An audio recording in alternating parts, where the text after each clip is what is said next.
महायुती काय हे राज्य स्तरावर महायुती करावी असे निर्देश मुख्यमंत्री आणि उपमुख्यमंत्र्यांनी दिलेले आहे आणि आज आम्ही त्या आधारावरच पूर्ण उमेदवारांच्या मुलाखती 3 वाजता जळगावमध्ये ठेवलेल्या आहे। उमेदवारीमध्ये या ठिकाणी जे मुलाखती होतील त्या सगळ्या वार्डांच्या मुलाखती घेऊन आम्ही प्रदेश कार्यालयाकडे त्या पाठवणार आहोत। भाऊ, प्रकाश आंबेडकर यांनी एक भाकीत वर्तवलेलं आहे की एकनाथ शिंदे पुन्हा काही महिन्यात मुख्यमंत्री होतील। हे बघा, ऑलरेडी मुख्यमंत्री होणे नाही होणे हा माझ्या हातातला विषय नाही आहे।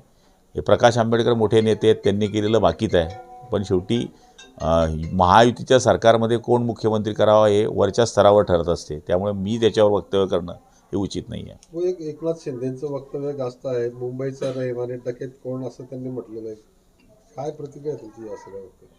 आता डकेत म्हणजे आता तिथे कोणी पैसे लुटले हा विषय तो आहे। आता त्याच्यामध्ये साहेबांचं म्हणणं काय होतं ते मलाही लक्षात येत नाही आहे, मी तुमच्याकडनंच ऐकायचं मागवतो। कोण आहे डकेत? मला माहीत नाही। भाऊ, दादरच्या शिवाजी पार्कमध्ये काही पोस्टर्स लागलेले आहेत की मराठी माणसा जागो रात्र वैऱ्याची आहे, असे अनोळखी व्यक्तींनी पोस्टर लावलेले आहेत महापालिका निवडणुकीच्या पार्श्वभूमीवर। नाही, मराठी माणसांच्या न्याय हक्कासाठी आम्ही पण आहोत, असं काही नाही की कोणी त्याचा ठेका घेतला आहे। शिवसेना ही मूळ जन्माला येताना मराठी माणसाच्या न्याय हक्कासाठीच जन्माला आली, त्यामुळे कोणी बोर्ड लावलं त्याच्याने सगळं परिवर्तन होतं असं नाही आहे।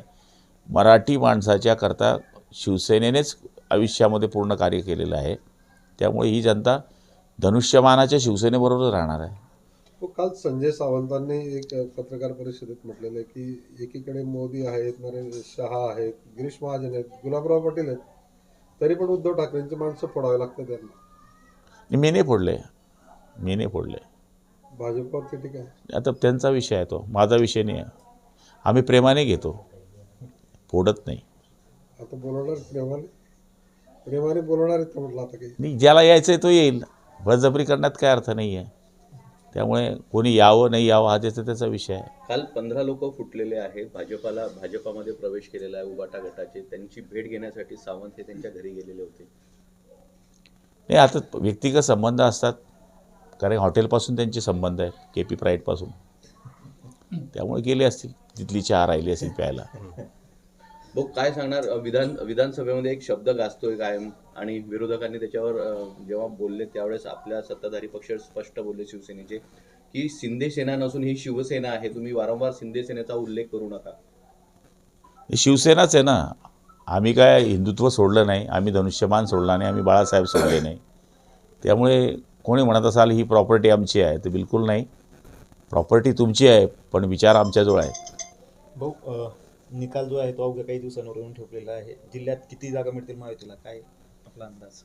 हे बघा, तसं तर काही सांगता येणार नाही, पण तरी आमचं यश हे निश्चितपणाने चांगलं असेल आणि आमच्या आमदारांच्या केलेल्या कामगिरीनुसार किंवा व्यक्तिगत पक्षांच्या कार्यकर्त्यांनी केलेल्या कामानुसार चांगलं यश आम्हाला मिळेल। जळगाव जिल्ह्याचा जर विचार केला भाऊ तर महापालिका ही या अगोदर शिवसेनेच्या ताब्यात होती आणि शिवसेनेच्या ताब्यात असताना अनेक वेळा शिवसेनेचाच महापौर या ठिकाणी बसलेला आहे। आता तुम्ही म्हणतायत की आम्ही युतीमध्ये लढणार आहोत, नेमके आपण किती जागेंवर दावा करणार आहे? मागच्या वेळेस भाजपची होती बाबा, 57 सीट त्यांच्या होत्या, आमच्या 15च होत्या, ते आमच्याकडे आले होते, आय लव्ह यू म्हटलं होतं त्यांनी, त्यावेळेस आम्ही उद्धव साहेबांच्या माध्यमातून सरकार आमचं होतं, त्यामुळे त्या पक्षातून या पक्षात आले होते। त्यावेळेस भाजप शिवसेनेची युती नव्हती, आता युतीचा प्रस्ताव आहे दोघांकडनं। किती जागांवर दावा करणार? आता बैठक झाल्याशिवाय कसं सांगू? ते सांगितलं की तुम्ही पुन्हा आणखी म्हणणार, इतक्या कमी जागा का मागतायत, म्हणजे इतक्या जास्त जागा का घेत आहेत, असे प्रश्न असतील तुमचे।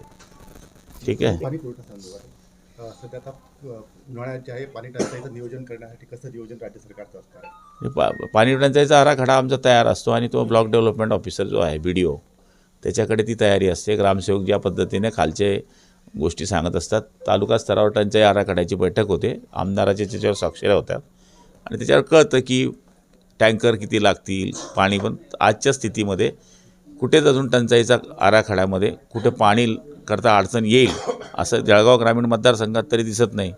जिल्ह्यात काही भागात होते, पण मला नाही वाटत एवढा पावसाळा झाल्यामुळे कुठे टँकर लागतील। तालुक्यामध्ये अनेक ठिकाणी जे पाण्याच्या टाक्या आहेत त्या अस्वच्छ असल्यामुळे जामनेरमध्ये पाण्याच्या नळामध्ये काही पक्षाचे अवशेष आलेले आहेत आढळून. ते ग्रामपंचायतचं काम आहे, पाणी पुरवठ्याचं काम नाही. आता टंकीसुद्धा पाणी पुरवठा डिपार्टमेंट थोडी खाली करणार आहे. शेवटी ज्यावेळेस आम्ही आत्ता ग्रामपंचायतकडे योजना हस्तांतरण करतो त्या दिवसापासून पाणी पाजण्याची जबाबदारी ग्रामपंचायतची असती, पण ते डायरेक्ट आमच्यावरच येतं असं नसते.